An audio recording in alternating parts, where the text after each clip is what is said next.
On retourne en 1972 pour une conférence sur la méditation. Le sujet, bon, ça nous semble assez familier aujourd'hui, mais le philosophe qui parle, un certain Silo, nous amène quelque part de complètement inattendu.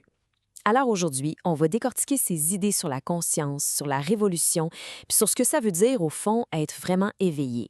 Tout ça à partir de cet enregistrement d'époque. On va commencer avec une expérience que pas mal tout le monde connaît. Ce sentiment, vraiment étrange de déjà-vu. Pensez-y. On est dans un train, mettons, le paysage défile, et tout d'un coup, on a cette certitude. Cette scène-là, on l'a déjà vécue. Pour Silo, ça, ce n'est pas juste une petite bizarrerie de notre cerveau. Non, c'est comme une fissure dans la façade de notre réalité de tous les jours. Une fissure qui suggère que notre état d'éveil normal, mais ce n'est peut-être pas tout ce qui... Mais attention, le déjà-vu, ce n'est pas la seule fissure. Est-ce que ça vous est déjà arrivé de regarder un objet super familier, je sais pas, le mur de sa chambre, et de le voir comme si c'était la toute première fois, ou de ressentir d'un coup une vague de joie immense sans aucune raison apparente, ou d'avoir un flash de compréhension tellement puissant que, paf, tout devient clair? Eh bien, Silo, lui, il appelle ces moments-là des bugs dans notre conscience. C'est comme des portes qui s'entr'ouvrent sur d'autres états bien au-delà de notre train-train quotidien. Alors, toutes ces expériences-là, c'est super fascinant, mais ça nous amène à une question vraiment cruciale. Est-ce que ce sont juste des accidents, un genre de chaos qu'on subit sans rien pouvoir y faire, ou est-ce qu'on peut apprendre à naviguer là-dedans, à prendre le contrôle de ces états de conscience? C'est pas mal le premier gros morceau que Silo va aborder. Faut se rappeler, on est en 1972. Alors, il y a une question qui est sur toutes les lèvres à ce moment-là. Est-ce que les drogues psychédéliques, le LSD, la mescaline, tout ça, est-ce que ça peut nous amener à un état d'éveil spirituel? C'est une question qui, en fait, résonne encore pas mal aujourd'hui. Et la réponse de Silo, elle est nuancée. Il ne va pas nier que les substances-là peuvent déclencher des expériences vraiment profondes, des fois même identiques à celles que décrivent les grands mystiques. Mais pour lui, la vraie question, elle n'est pas là. Et c'est là qu'il fait une distinction super importante. D'un côté, il y a ce qu'il appelle les états crépusculaires. Pensez à des expériences où on est passif, où les choses nous arrivent à nous. C'est ça qui se passe sous hypnose ou dans des états provoqués par des drogues. Et de l'autre côté, il y a la conscience éveillée. Là, c'est nous qui sommes en contrôle, c'est nous qui dirigeons notre attention. Et ça, c'est le terrain de la méditation.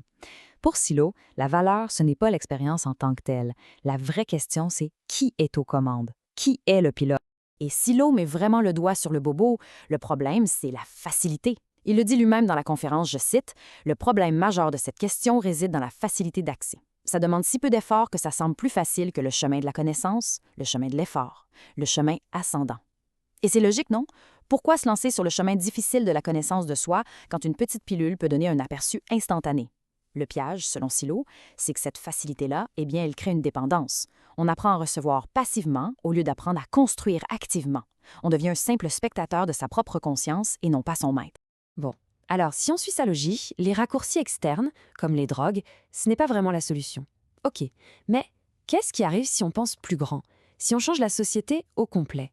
Est-ce que ça va changer l'être humain? C'est la deuxième grosse question de la conférence. La vraie révolution, est-ce qu'elle est à l'extérieur ou à l'intérieur? L'idée est forte et on l'a entendu souvent. Si on crée une société plus juste, les gens vont devenir meilleurs. Logique, on élimine la pauvreté, l'injustice et hop, la nature humaine va s'épanouir. C'est la grande promesse de pas mal toutes les révolutions sociales qu'on a vues. Mais est-ce que ça marche vraiment de même? Là-dessus, la réponse de Silo est assez directe et disons que l'histoire a tendance à lui donner raison. Peu importe le système politique, peu importe le système économique, on finit toujours par retrouver, et là je le cite, les mêmes appétits, les mêmes goûts, les mêmes petites canailleries. L'idée, c'est qu'on peut bien changer les décors, mais si l'acteur à l'intérieur reste le même, la pièce va se rejouer encore et encore. Alors, si la révolution extérieure ne suffit pas, qu'est-ce qu'on fait? Silo, lui, il propose une autre avenue, ce qu'il nomme la révolution psychologique. Et là, il faut oublier les grands gestes, les trucs spectaculaires, on parle d'un travail intérieur, un travail humble, silencieux. C'est un changement fondamental dans la façon même de percevoir le monde. Une transformation qui commence en dedans pour ensuite peut-être se refléter à l'extérieur. OK. Mais comment on fait ça, concrètement, ce voyage intérieur? Silo ne prétend pas avoir de recette miracle. Ce qu'il propose, c'est plutôt une carte, un genre de guide pour ceux qu'il appelle les spécialistes. Et attention, quand il dit spécialiste, il ne parle pas d'universitaire ou d'expert. Non, il parle de toute personne qui est sérieusement intéressée à devenir un explorateur de son propre esprit.